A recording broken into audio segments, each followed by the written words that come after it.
Okay. Sorry for the 5 minute delay, everybody. Gosh. Um, Lots of technical learnings. Welcome to my premiere, first of all. Um, I am brand new to this, and it's a one man show. It's very casual, by the way, so it's not a big production thing.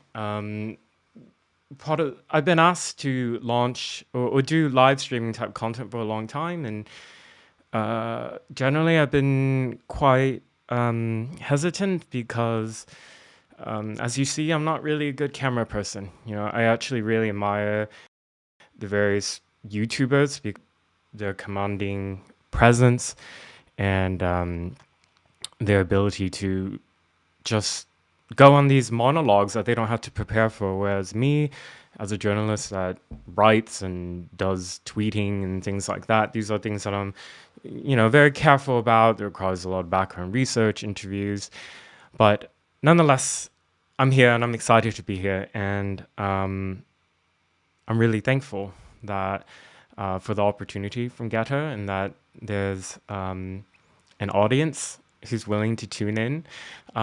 Maybe once things kind of get going and I become more comfortable on the camera, there'll be more bells and whistles. As of now, it's very casual.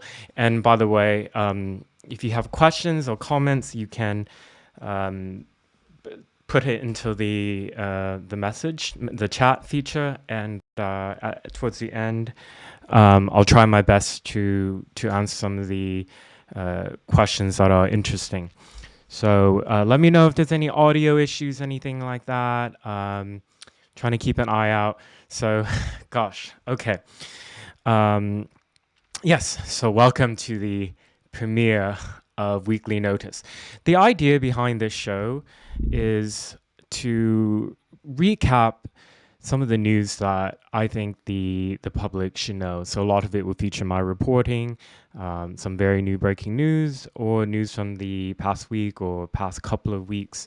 So most of you are familiar with me because of my reporting on Antifa, and so um, I'm just going to start with pretty much the news, the big news of this week, and I'm going to do a screen share. Let's see if it works. Okay.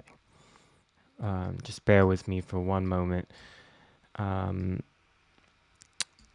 and thank you for being patient with, I guess, the growing pains of doing a one man live stream. I'll get better, I promise. Okay. Um,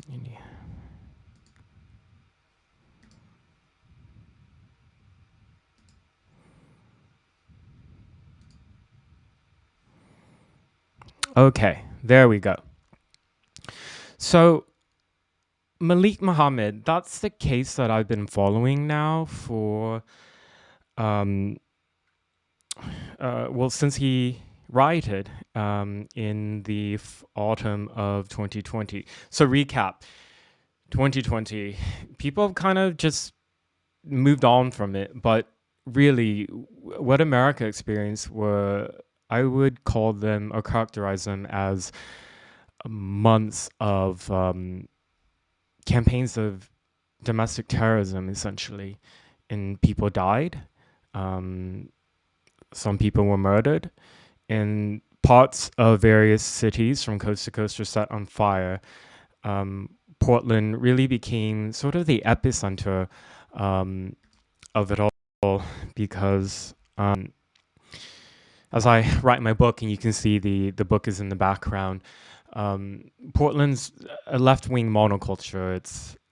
And that's what, for most of the time, that's what people like about it. The slogan for Portland is "Keep Portland Weird." It's a city that has historically attracted creative types, artists, hippies. Um, it that brings a lot of creative freedom. But with that, then when you have this sort of political dominance from the hard left, and you combine that with the election of Trump and the propaganda that was blasted day after day by the establishment and international press about the previous administration, the previous president, it it was just sort of this fertile ground for the left in the city to tolerate and celebrate and welcome violent extremism in the name of anti-fascism or anti-racism, whatever they wanted to call it. But what it was is it was a form of terrorism against the public. And Portland is my home city. And as I've been on record before, I had to leave because of attempts on my life. But what was happening every day after George Floyd died in Portland in particular was just night after night after night of violence and riots, mostly in downtown. And at that time, it was conveniently blamed on Trump because many of the attacks were on federal property. So the city government at that time was repeating the propaganda talking points of various Antifa and far left groups, which was describing the Trump administration as a fascist regime, and that federal law enforcement that were deployed to protect federal property were an occupying force that needed to be opposed with violence. The Democrat governor, Kate Brown, described them as essentially secret police and Gestapo, and all these very incendiary rhetoric. And so that was in July of 2020. But after there was an agreement between the city and federal officials to pull down the number of federal officers protecting federal property. And so Antifa and their far left comrades didn't have targets to attack as easily. So then what happened is then the riots spread to residential areas on the other side of the river, on the eastern part. And people in the local government seemed surprised that the riots went on, even though there weren't federal officers really outside anymore. But you know what I have been trying to say is that Antifa and the far left extremists use anything as a pretext for violence. It doesn't matter if Trump's in office. It doesn't matter if there's federal law enforcement or not. Their point is to harm and potentially kill and instill fear in whoever they label as a fascist. So the targets in 2020 were usually law enforcement, but journalists were targeted. Of course, myself was targeted, and many other very brave videographers from different parts of the country came to Portland to provide some of the really important coverage we see. So anyways, back to Malik Muhammad. So why it's a big deal is that he was accused and was convicted of earlier this week of his role in attempting to kill law enforcement in Portland at riots later on in 2020.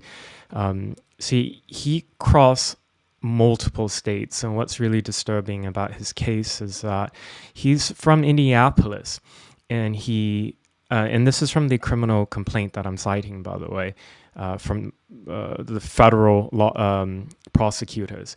He went from Indianapolis to Louisville, Kentucky. Now, Louisville is this corner or part of Kentucky where there's a lot of leftist radical politics. And he had, according to federal investigators, had received weapons and tactical training in Louisville, and then he went on to Portland and stayed in Portland for quite a while, where he engaged in a number of violent riots. What ultimately caused him to be hit with the most serious charges out of any rioter in Portland is the fact that he had manufactured firebombs and actually threw them. There were two people that he set on fire. One was an officer, and one was a fellow comrade that he did on accident. He went to various stores to buy weapons to pass them out around, bats actually. And I saw things like that with my own eyes. People were passing out explosives, passing out bats, passing out rocks, you name it, frozen water bottles. These were all like deadly weapons, right? And you know, if you just look at the establishment coverage from the time, you still see them describing the events as racial justice protests, which is that's not even a misnomer. It's like it's intentionally misleading to the point where I would describe it as not even misinformation but disinformation. So I'm going to read from my colleague's report at the Post Millennial. So I'm going to share the screen. One moment. Oops.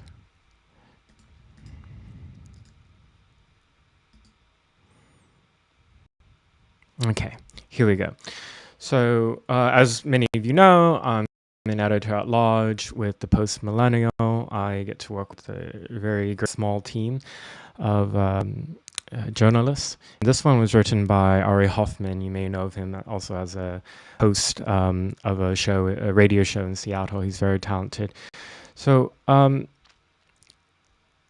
Malik Muhammad, he pled guilty actually to 14 felonies. So that includes the attempted murder, possession of a destructive device, etc., etc., etc. And he also pled guilty to 2 federal felony charges of related to possessing destructive devices, which is a technical term used in the law to refer to firebombs, bombs, explosives. And he was sentenced to only 10 years in prison.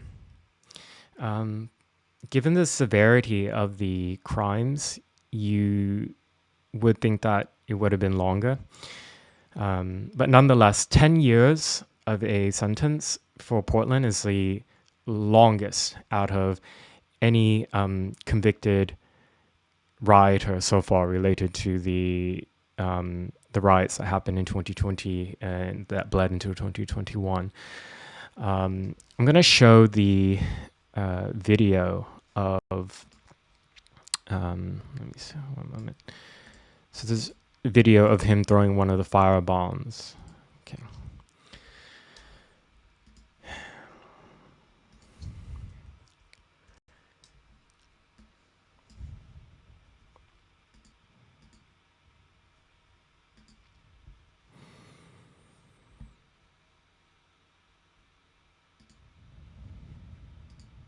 Thank you for your patience, everyone.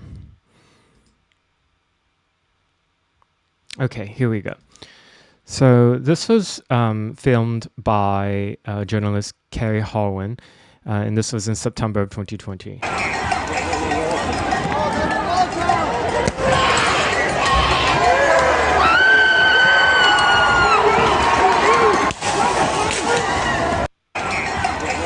Hopefully you can hear the audio.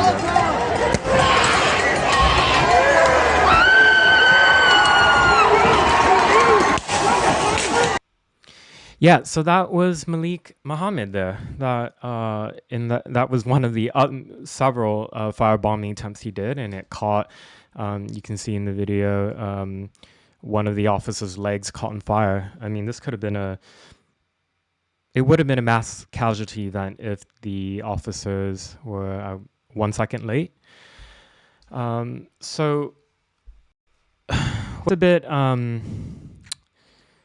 frustrating to me as a journalist who covers the crimes of the far left in America is that these type of stories don't make the national international headlines, whereas you can cite many times where let's say a local far right extremist carries out acts of violence or plans to, let's say, and is convicted for it. That becomes a very big story and is then fed into a larger narrative that the only threat of domestic terrorism in the United States comes from the right, and that's incorrect. So I'm going to go through. We're at the very end of March. March had a lot of actions of far left rioters, many of them connected to Antifa, and unless you follow my work on Twitter or other places, you probably didn't even hear about it. Unfortunately. Okay. Oh, another thing about Malik Muhammad that it's important for you all to be aware of. So Let me share the screen. So I just outlined and showed some of the videos, one of the videos of him carrying out that act. But I think the here we go. What people should be aware is that he, despite his attempts of at attempted murder, he then had a lot of support from the Antifa in Portland. That should tell you a lot, actually. So his bail originally was set at $2.1 million. That's a hell of a lot of money. And it was covered. The group was the Twitter handle for the group was Defense Fund PDX, and they had to cover 10% of that in cash, which they raised and put down for him. So that was 210,000 US dollars. They put that money down for him. They got him out, and then he got rearrested on federal charges. And then a judge ruled that he was too dangerous to be released. And despite all this, Antifa continued to just showed support for him. Actually, here's another one. Raised money for him each month. This group in particular was giving money to him every month, sending money to him. The Youth Liberation Front, which I've written about them a lot, talked about them a lot. They have many cells in different parts of the U.S., and all of them are still operating on Twitter, actually. So the PNWs, which are Pacific Northwest, that's the cell or regional network, you could say, of the Youth Liberation Front. And when you call them out because they've actually organized like really serious violence at riots, like in Seattle in 2020, they carried out this large direct action where buildings were set on fire. And when I've called them out on it on Twitter, and I'll tag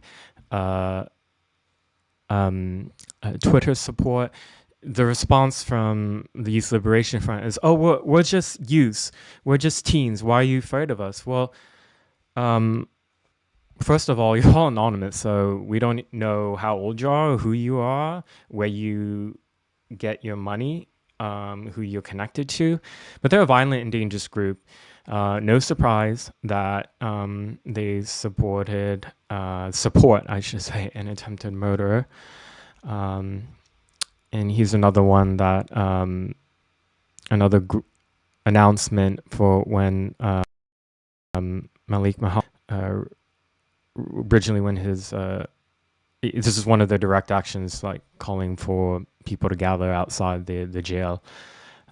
So yeah, okay, and that's Malik is not the only one. There's more who've been convicted.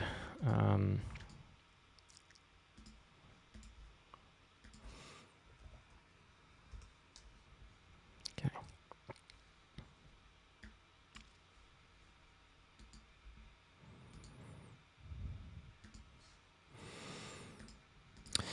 This next one is, here we go.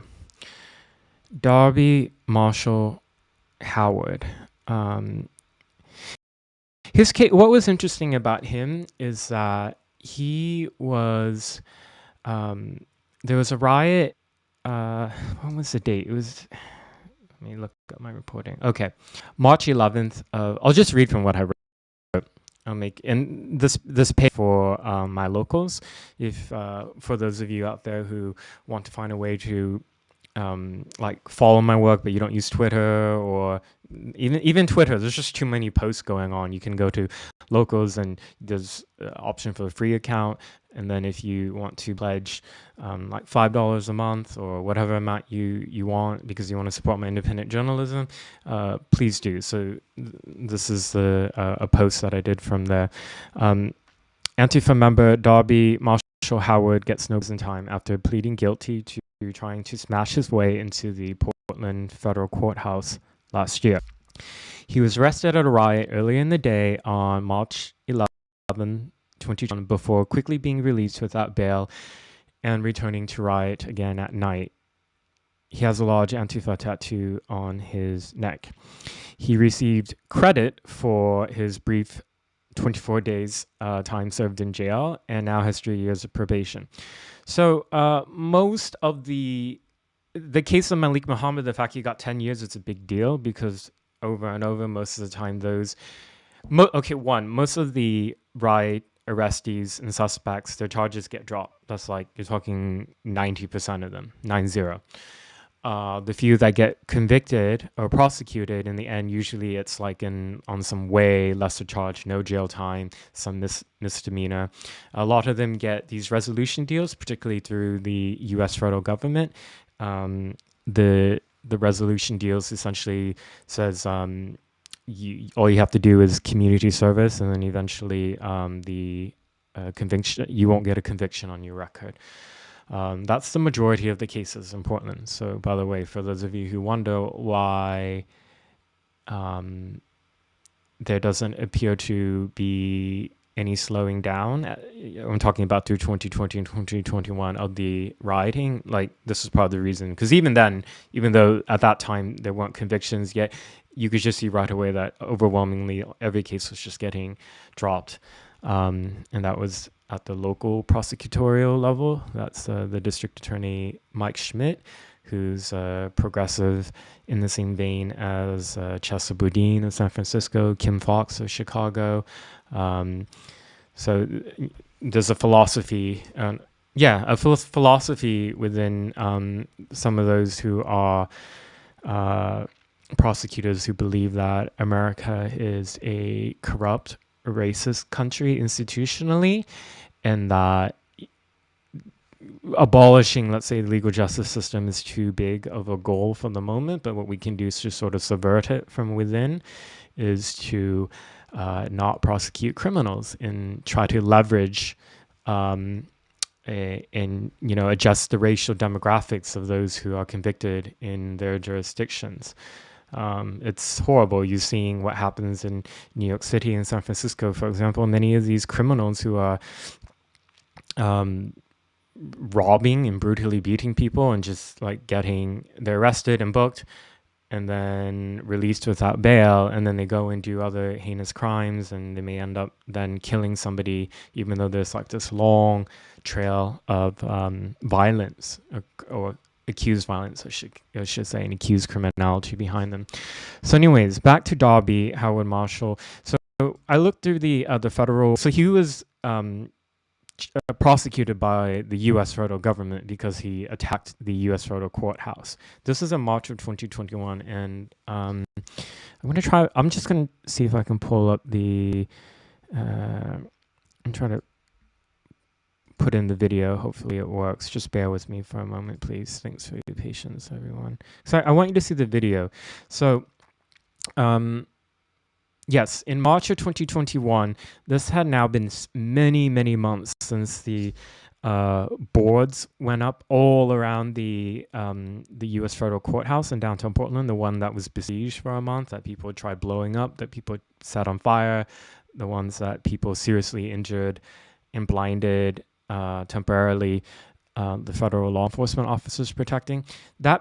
So by March of 2021, the day before Darby Marshall Howard showed up, they had the federal government had hired contractors to begin taking down the wooden boards and protective barriers. The fence was like the same style of heavy fencing that went around the U.S. Capitol. They had that there before in Portland. So they were beginning to dismantle it. They were thinking, okay, it's March 2021. The riots have slowed down. They basically stopped. Well, again, they should read my book. They should follow my journalism, because no, what happened was immediately Antifa and other far left militants descended upon that courthouse, literally as they weren't even done removing all of the barriers yet, and they attacked it. And Darby was one of the people who attacked it, but there were two attacks.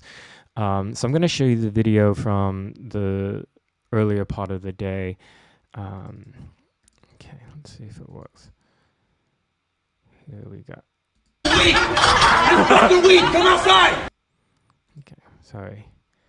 Come outside! Weak! You're fucking weak! Come outside! Come outside! Come outside! Come outside! Come outside! Come outside! Yeah! Pull it! Pull it! Do it! You don't scare me! You don't fucking scare me, bitch! That's not gonna hold. That will not hold. That is not gonna hold! Those are not that great. I can put some hammers on. Do it! Do it! You shouldn't have put hammers on the outside. What is that? Is it milkshake? He don't like it. He don't like it.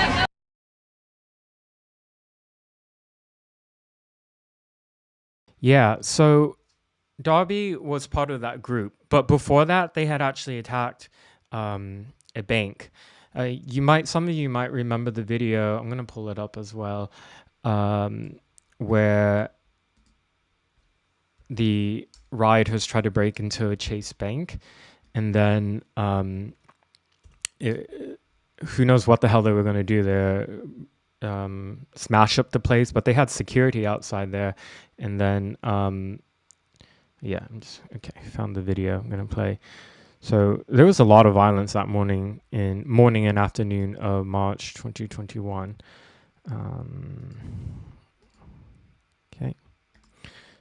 So, yeah. Okay. So I'm going to narrate a little bit. So what you see happening here, by the way, is they had surrounded this Chase Bank and other businesses as well, and they were trying to break in. And there's this person here who's security with the bank who tries very, very desperately to keep them out. And you can see what he brandishes, or I should say takes out his pistol. And that's what it took. I'm just going to play the video so you can see.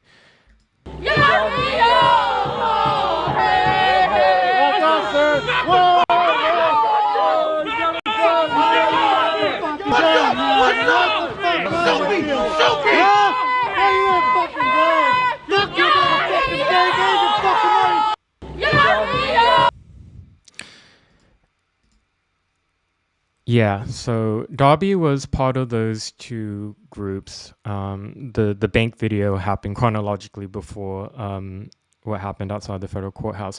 So he was arrested outside the federal courthouse, booked, released immediately without bail, and then within that same day, by the time he was released as nighttime, he returned to the federal courthouse, and he rioted again. So he was trying to break and get inside the federal courthouse, and that was how he was arrested. So he was also sentenced, or he pled guilty and was sentenced this month. You probably didn't hear about that, even though that was an attack on federal property, which, I mean, if you what was everything we heard about the 6th of January, you would think that they would treat that type of attack with the same level of seriousness. By them, I'm referring to the establishment press and those in DC. But no, the treatment's different. I'm going to bring up the page again where you can see his tattoo, because that's actually really important. Here we go. Okay. Yeah, so this is from the criminal complaint from the federal prosecutors. I always get accused of lying about how Antifa exists when they really don't, or lying about people being members of the group. Well, you can kind of think of them in some ways as, so they can all, it's when Biden said in 2020, one of the debates, that Antifa is an ideology, that's true. That's actually true. I've always had to try to inform people that it is an ideology, but people who follow that ideology also organize as part of networks and part of groups and part of cells. And for some of them, they treat it sort of as kind of like a gang affiliation in a way. And so they adopt symbols, they'll get tattoos of it, or they'll have it flags and the symbols of it within places where they live. It's very much a group with at least in Portland in particular, with like an in and out sort of membership. And if you go to the Rose City Antifa page, and they're one of the, I would say, the most violent cell in America of Antifa, they have a Q&A, and there's one of the questions is, how do I become a member? And so Darby, this picture was taken from the federal criminal complaint. That was on his back. That picture should have been featured prominently in its coverage of him, by the way, in the local press. And of course they didn't. This tattoo on his arm, I don't know if you can see it that well. I'm trying to make it bigger. It's Eat the Rich. And this was a page from the federal criminal complaint. He was originally from Montana, by the way, and he went missing there in February of 2021 before showing up to Portland. There's this thing where Portland attracts people from other states to go and riot on behalf of Antifa. Isn't that curious? Okay. Wow, I spent most of the show just talking about 2 cases, and there's so many more convictions. Okay, Gabriel. Yes. This one, sad case. Okay. Gabriel Agard Berryhill. Let me get his...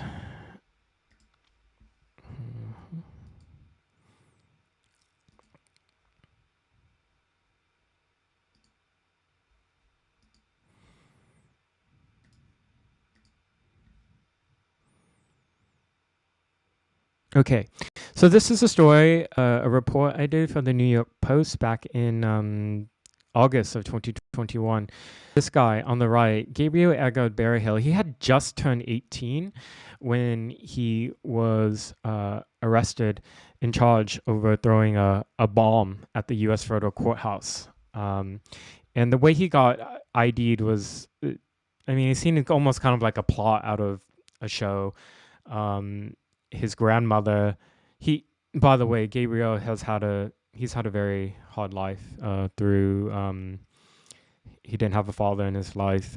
His mother struggled with drug addiction, and he was in the foster care system.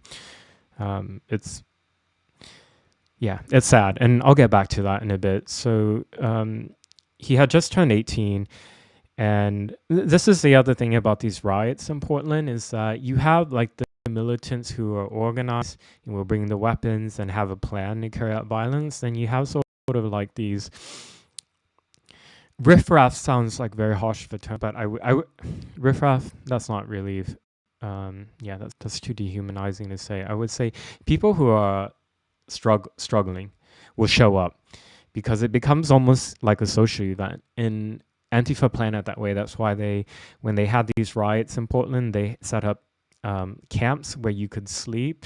They had food, a barbecue. They made it kind of like this 24/7 occupation. And then at this time every night, that's when we start carrying out the fires and the rock throwing, the brick throwing, etc. So it attracted like people who, like youths, teens, people who are vulnerable, homeless people. And many times, often those who got arrested or convicted ultimately were these people, not the people who are hands. So Gabriel got identified actually by his mother through the internet. His grandmother, which you see on the left, and she's a conservative woman who's a Trump supporter.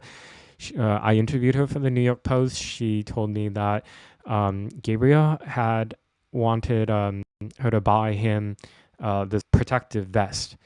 and she didn't know what he was doing. He told her that he was going to racial justice protests downtown, and she was like, "Oh, that sounds good. Okay, I'll just vest for you." And then she wrote a review, and she posted this picture. I'm pretty sure it's this picture or a similar one of him wearing it, and that was how he got identified. And so, I mean, he was prosecuted federally, and the ATF was involved, etc. I'm gonna show you the video of it. Hold on, of the bomb that he threw, and then the backstory behind that. Okay.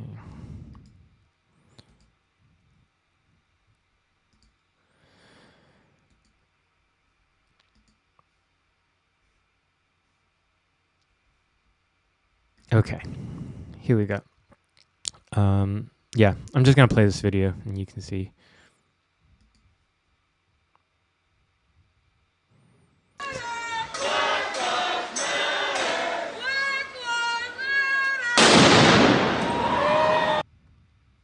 Yeah, so it was Gabriel Algod Berryhill who threw that bomb.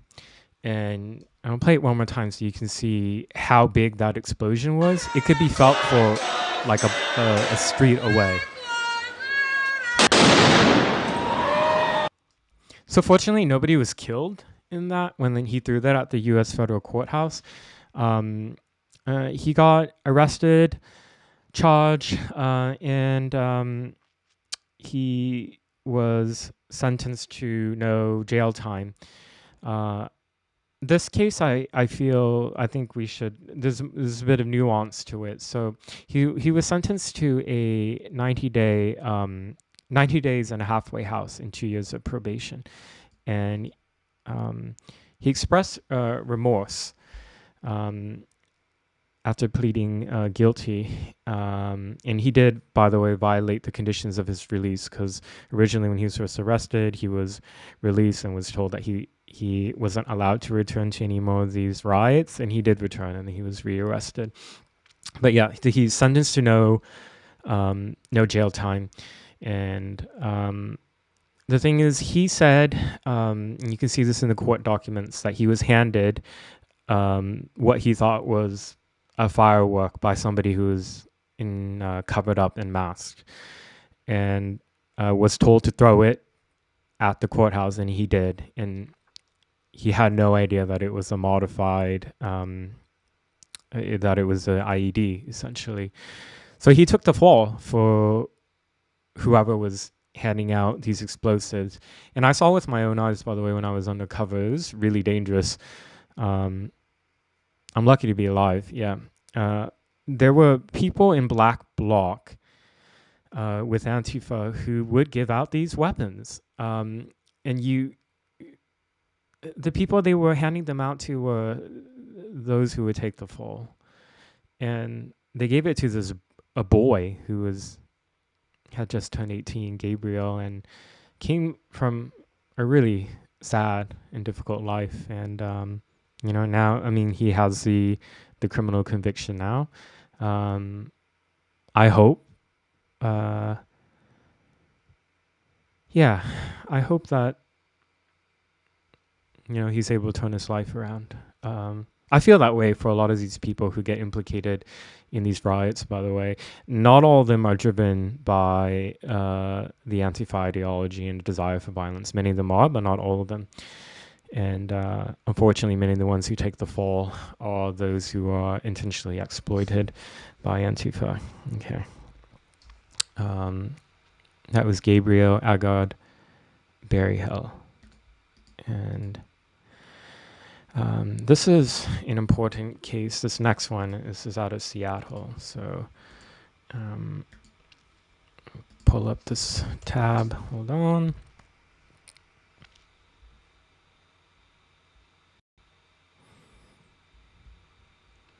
Okay.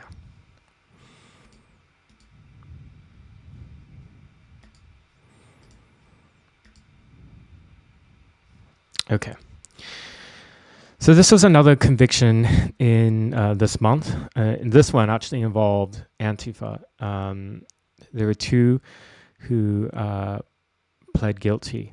So there is, I want to make sure I get his name right. Jacob Greenberg. That's the first. So that's the man in the orange jumpsuit in the photo on the right. He's the son of a former Democrat state lawmaker in Seattle. So the conviction happened in King County. So Seattle was the sister city to Portland, where there were months of violence. Not as bad as Portland, but when it did happen, that's where Chaz happened. So this area where the former Capitol Hill Autonomous Zone in Seattle is called, the neighborhood is called Capitol Hill. It's really densely populated. There's a lot of artists there. It's very lefty, hipster, high-rise buildings with apartments and flats. And Antifa in 2020 had occupied it for 3 weeks in what became a deadly occupation. And after there were 2 people who were killed. There were 6 shootings, I believe. I have a big chapter about this in my book, by the way, so you can read more in detail about what happened there. I went undercover, and I when I'm asked about this, I always tell people it's like it was really surreal because they had a hard border, and this is sort of what looks like irony. How the fact that Antifa and these anarchists, part of their core ideology is that they don't recognize borders in nation states. But when they took power, essentially the first thing they did was to create their own autonomous territory that had a defined, distinct border. They had checkpoints. They had people armed with guns, checking people at these checkpoints and keeping an eye out on who was coming in and out. And if you wanted to drive in, you had to get permission from them. Despite all this extremism that was happening out in the open, so much money was pouring in. You would not believe the tens and tens of thousands that were coming in through Cash App, through Venmo, and in PayPal even as well. People paying for food, paying for supplies, and it was deadly, and the people who were shot and killed were black, and this was supposed to be an area that was safe for black people. Anybody who knows anything about these far left extremist movements shouldn't really be surprised. So after that was dismantled, because the mayor, Jenny Durkin at the time, faced so much pressure. The city did retake the territory. But that area that Capitol Hill neighborhood was sort of like this. It was comparable to the same areas that, like, where in Portland Antifa were rioting and attacking over and over. It's just they sort of claimed that space as their own, and there was a big park in there where they would gather and do various direct action training, etc. So let me just read this for you. A white Antifa member in Seattle who beat a Latino officer on the head with a metal bat and who conspired with comrades to burn down a police station has been sentenced to 5 years in prison. This is the King County prosecution, by the way, in Seattle. It was not a federal case. Jacob Greenberg, the stepson of a former Democrat state lawmaker, cracked Officer Jose Jimenez's helmet during a violent Antifa riot in the Capitol Hill neighborhood in Seattle, the site of the former Chaz. I previously reported on 3 Antifa members, including Greenberg, who were prosecuted over their involvement in firebombing a Seattle police station. So similar to the other people who faced convictions, Greenberg and his comrades firebombed the police station. When you read the criminal complaint, you can see the pictures and quotes that were retrieved from their mobile devices throughout the course of the investigation. You can see clearly there's coordination. The communications happened on Signal, by the way, between this comrade and that comrade and that comrade. This person would bring this person would do that. It was very, very organized, and it's unfortunate that there weren't conspiracy charges as well as federal RICO related charges for this case. Greenberg's co-conspirator was Antifa member Danielle Elizabeth McMillan. She was a realtor, but she lost her job. So she was convicted of first-degree attempted arson, but unlike him, she was sentenced to 12 months of community service. And if you read the press release from the prosecutor for King County, the reason why she didn't get prison time is because she's cooperating in the investigation, which, by the way, that means that she will never, ever be welcomed by Antifa again, and in fact, probably her life's at risk actually, because they view cooperation with police against their own, much like a gang, as like one of the biggest sins you could do. Like reaching out to the aisle and sort of building a bridge for like nonviolence with somebody on the right is the first sin, I would say, and the second sin would be cooperating with law enforcement. And there was a third Antifa conspirator. His name is her name, I should say, Jeremy Michael Haynes, a transsexual militant who used the name Naomi Cassandra Krell. She was one of the co-conspirators there, and she was originally charged with a felony first-degree attempted arson, but later, for reasons that are not made public, she was able to plead down to just disorderly conduct, so she didn't get any prison time at all. It was just a small fine. I'm going to play you the video of Greenberg, though, so you can see exactly what happened. I don't know the name of the videographer here. I remember when this video was posted on Twitter that it was by a leftist videographer, and then immediately they took it down. But fortunately, people saved it. So by the way, I always tell people, when you see photos and videos, etc., or even tweets, save it. Download a video of the call. Oh, excuse me. I jumped for a bit. That was my Siri audio speaker. Download the video if you can. Download the pictures, take a screenshot, and archive, because Antifa and the far left, they delete evidence. They delete it all the time. So this is the video.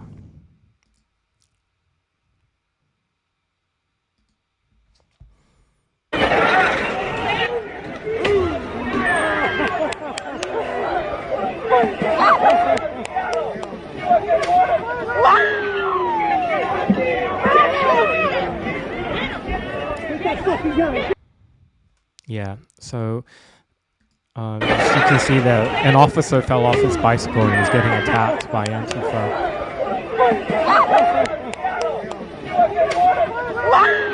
Yeah. So if you look at the trial, the officer gave testimony, and he said he was lucky to be alive. He was lucky he had that helmet, and he was lucky that they didn't take his gun out. But he believed that, if he was, let's say, was unable to escape, that they probably would have killed him. And they probably would have. You can see what happened there that day. And so that is the case of Jacob Greenberg and Danielle Elizabeth McMillan. I'm going to pull up a picture of McMillan so you can see her picture. She was she had a respectable job as somebody in real estate. Yeah, I'm going to pull up the report I did just so you can see the photo.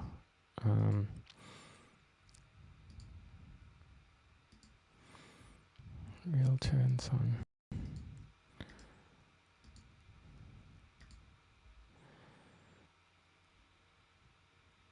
Okay, here you go. Yeah, that's those were the two that were convicted this month. Jacob Greenberg on the right, 5 years. This is related to a firebombing attack. That's Danielle McMillan on the left. Yep. Okay. And that is not all. There's more convictions that you probably did not hear about. Okay, this next one, let me pull it up.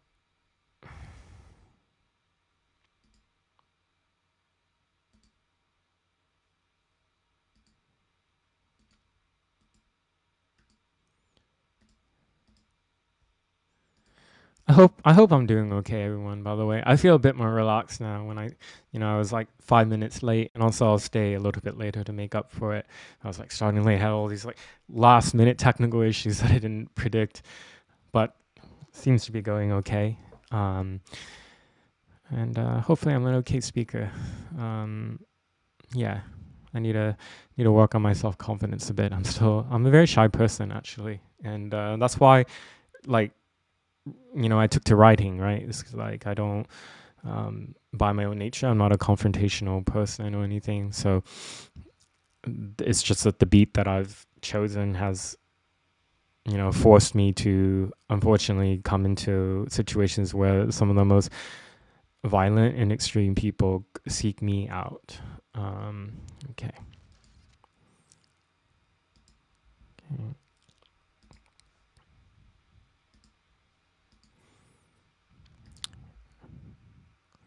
Okay, here we go. This is Diego Vargas. He's from Aurora, Illinois. So he was sentenced by a federal court earlier this month, to 5 years in federal prison. He's convicted for throwing an explosive device through a restaurant in Naperville, which is right by Chicago, at a BLM riot and after George Floyd died. So Chicago was one of the other cities that had a lot of violence. I don't have any evidence that this person is connected to Antifa. He was just one of many, many thugs and criminals who were drawn to these BLM events and carried out acts of violence. And he carried out a bombing. I'm gonna play the video so you can see. Very fortunate that, that nobody was killed. Okay.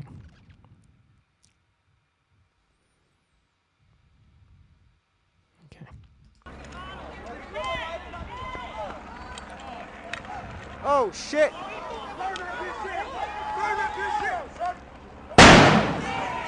Yeah, look at that. Can you imagine how many people would have been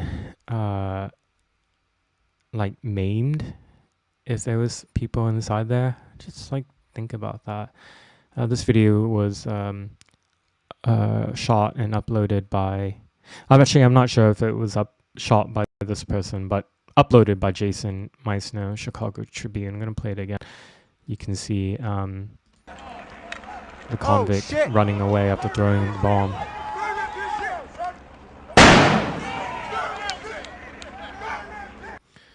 Yeah. By the way, just like if there's any live streamers who watch or those who want to get into it, it's become very popular to like reference, just to read from other people's articles. I always say that as a matter of courtesy, you, at the very least, should give a shout out to whoever wrote the piece or who uploaded the video. I'm trying my best to remember to do that. Sometimes I'm rushing through this, and I don't think I forgot so far. But give credit where credit is due. It takes a lot of time. It's easy to read a report that somebody else wrote, so it's quite a lot of work to have been doing the original reporting yourself. Okay, so we're nearing the end of the. Yeah, so those were five convictions that happened this month involving Antifa BLM rioters. And I wonder how many of you heard about any of them. So, okay, a bit of, I guess, like other news. If you, let's see, let me just pull it. Okay.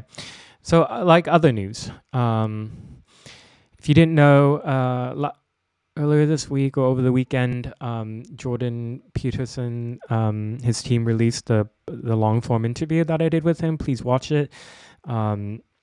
It was my first time being interviewed by him, and I've long respected Dr. Peterson, and so to talk to somebody with a background in psychology, and we got to discuss sort of like the psychology of these violent extremists and what they use to justify their acts of carnage and violence, and how some of them like really get off on like bloodlust. There was one I'm not going to play this video. You can see it in the interview, but some of you might remember that video on the right. So I was right by that when it happened. I was on the cover, and it was just like the celebration that was in the crowd after this teen kicked out this guy's teeth when he was already unconscious on the ground.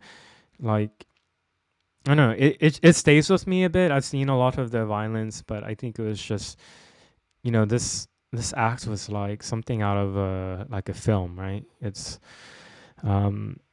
yeah, so please watch the interview with Dr. Peterson if you haven't seen it yet, and myself. And I'm going to quickly go over some other stories I did this week.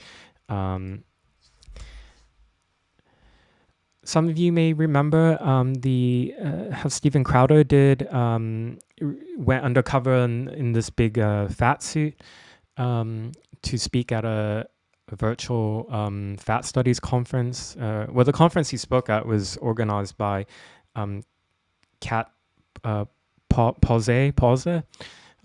So she is a American fat studies scholar who was a lecturer at a massive university in New Zealand, and she had suddenly died over the weekend, and in reasons and circumstances that her family and those who are close to her are not making public. So I'm not going to speculate on that. I did this story about her sudden death, and what's sad is that she spent her life. So in addition to her um, her academic work on essentially finding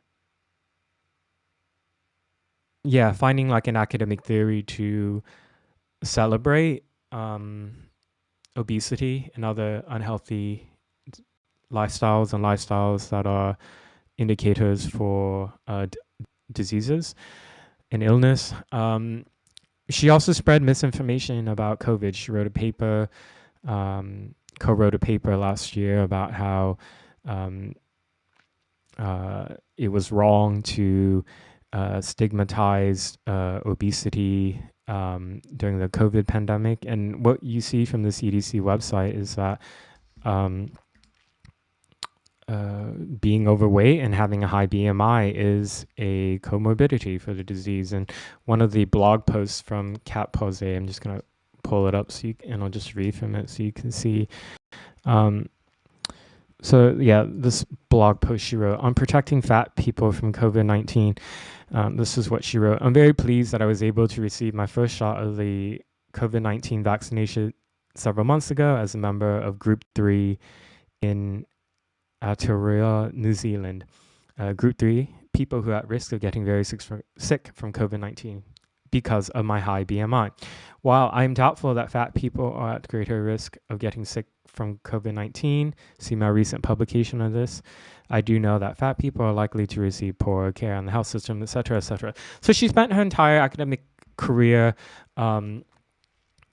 arguing that that medicine needed to stop treating obesity as a disease that needed to be avoided. And it's very sad that she passed suddenly. We don't know the reasons for that, and I would ask that you all not speculate. I did try reaching out to one of her friends who was, I think the first person, she's an MP in New Zealand, who announced it, to ask her, is foul play expected? What do you think? Like, I mean, Kat, her real name's Caitlin, wasn't that old. Like, why did she just suddenly pass away? Is foul play suspected? And her friend, the MP, didn't respond. So, okay. And another story that I had a hand in working on, I'll just read. So,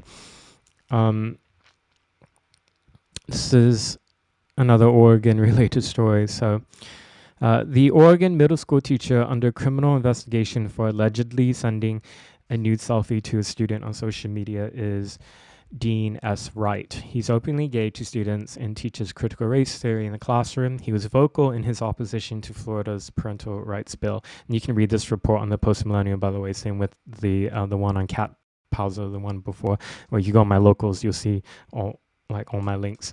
And so this teacher, I should say, the social studies teacher, has not been charged as of this moment.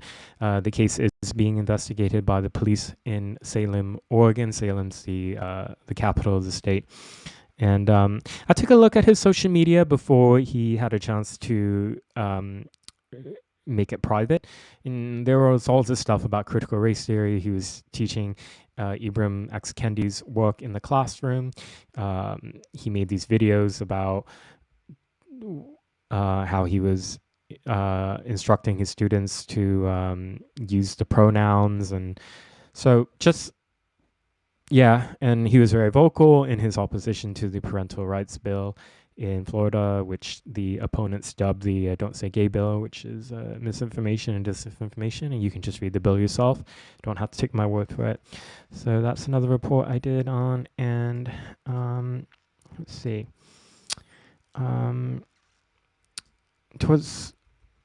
There's something I wanted to bring attention to. So out of Portland, there's been at Reed College, which is this very elite private college institution in Southeast Portland. Tuition alone per year is more than $64,000. That's just tuition. It's not including living on campus and everything else you need to pay for. They it's a far left campus. It's more radical than I would say the average leftist university type setting. One, because it's Portland. Two, it's elite, et cetera, et cetera. So, you bring the two together, it's like toxic combo. So like here, there were 4 people who were connected to Reed University who were arrested at the riots in Portland last year. This is Theodore Adrian Matthew O'Brien. He still has an open case for 6 felonies, really violent felonies, by the way. This is Benjamin Eagles Wood Pavosic. This person's male to female transgender. I believe the female name is Miriam, but I'm not sure. This person was arrested at a riot. This is Noel Justine Emery. And then Wesley Hillmeyer. Like for one, it's small institution, by the way. So the fact that you have 4 people involved in Antifa, arrested at Antifa riots,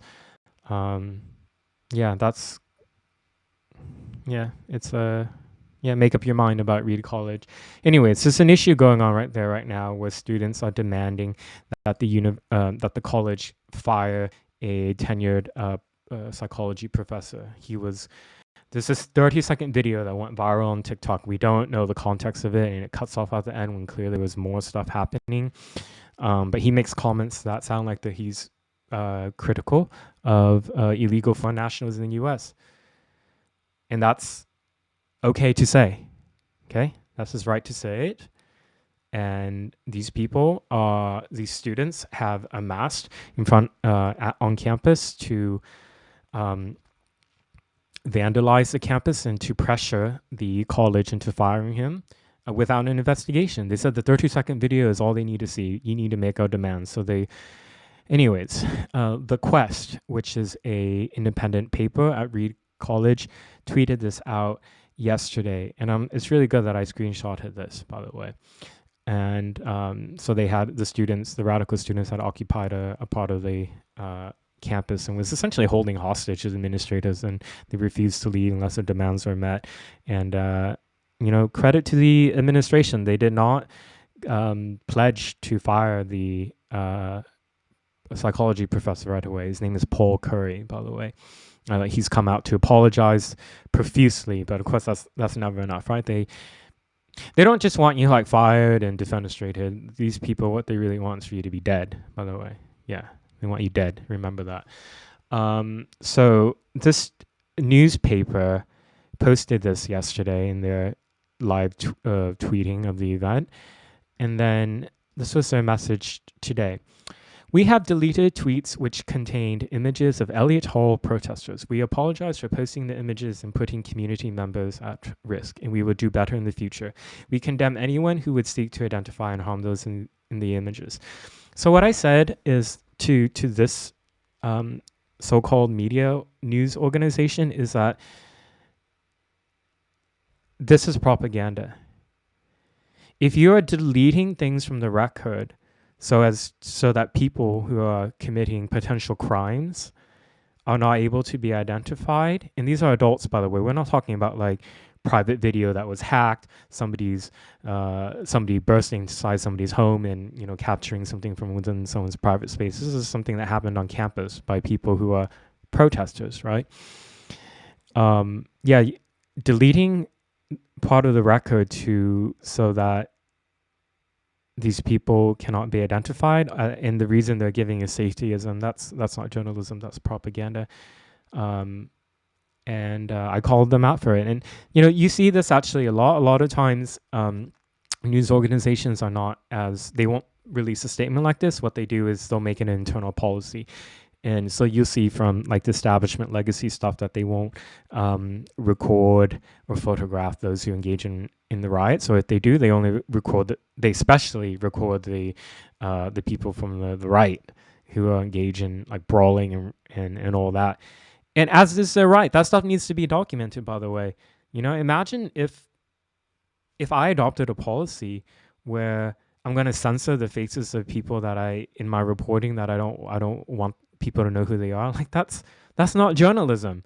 So yeah, this made me so frustrated earlier because it's so emblematic of where journalism at. This is at the student level. I mean, these are all adults. Read, by the way, has a lot of older students. So don't just think in your mind that these are just like 18-year-olds. These are older people. Yeah. So just calling them out, and okay, I'm running quite late past, but I'm gonna just one more thing I want to close on before I wrap up this live stream. And many of you have saw that I've been really following the case of Buddy the cat out of Philadelphia, and there was that really brutal video, which I won't play, but many of you have probably seen it, of where there was these two youths who sicked their dogs on a cat that was outside of its house. And the dogs are these two large pit bulls, and they just savaged this cat, and it only happened for a few seconds. Fortunately, the person who was living or staying at the house stepped out and intervened and was able to get the cat immediate medical care, but the cat was really lucky to be alive. The two youths were they were charged. They won't be named. They're charged with several felonies, but they're minors, and the charges against them are not crimes that could charge them as adults. So we won't know who they are. And so many people, there was such this outpouring of support for the cat. And, like animal stuff is not really, before at least, was not really a beat of mine, but I guess it's just, it's like an apolitical story. And what was, I guess, the silver lining for me was seeing this outpouring of support of people who donated money, lots of money, to the care of this cat in Philadelphia. And I have an update on it. And it's really, it's good news. Yeah, let's see. Oops. Sorry, hold on. See this video. If the video won't play, then I'll just. Okay. Here we go.